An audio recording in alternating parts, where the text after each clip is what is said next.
So Chaturanga Dandasana, our four-limb staff pose, is a strong pose within yoga.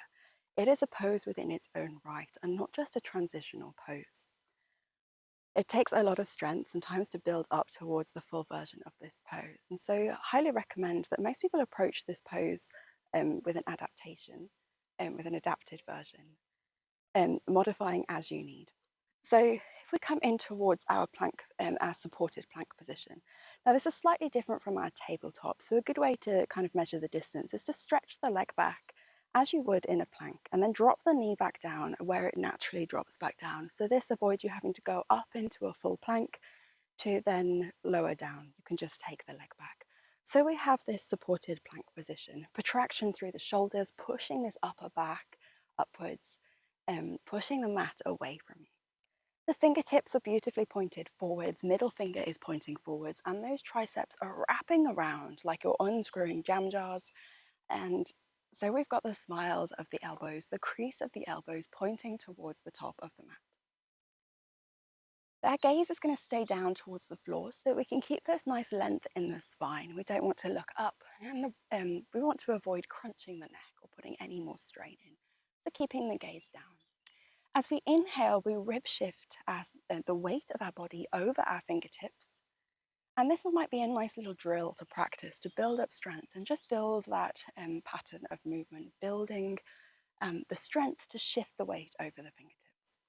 So as we inhale, we shift the weight forward. As we exhale, we bend at the elbows. This could be a micro bend or bending down towards 90 degrees.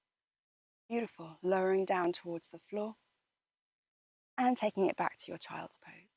So when you take your micro bend, you can build strength by taking micro bends here before we come to our full 90 degrees. This is a brilliant way to build strength. So as Chaturanga is a pose within its own right, it is not just a transitional pose. So we want to try and hold that pose, even if it's for a breath, half a breath, but really finding that conscious pause there. So if you come forward in towards your supported plank, we'll take that supported Chaturanga all together. So those legs coming back, setting up the starting position. Inhale, shifting forwards. Exhale, taking your micro bend, coming down towards 90 degrees. Holding it here before lowering down to your next pose, which could be your chosen back bend. Thank you.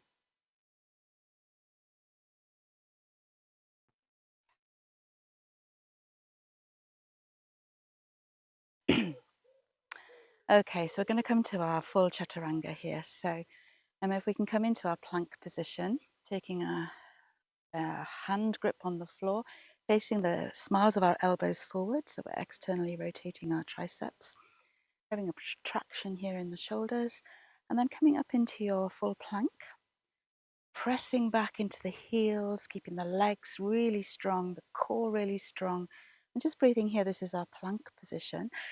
And then on your inhale, we're going to shift the weight forward so your shoulders come above your fingertips. And then bending the elbows, lowering down towards 90 degrees. We don't have to come all of the way. Just part of the way is absolutely fine. This is our chaturanga. Lowering down into our chosen back bend. And then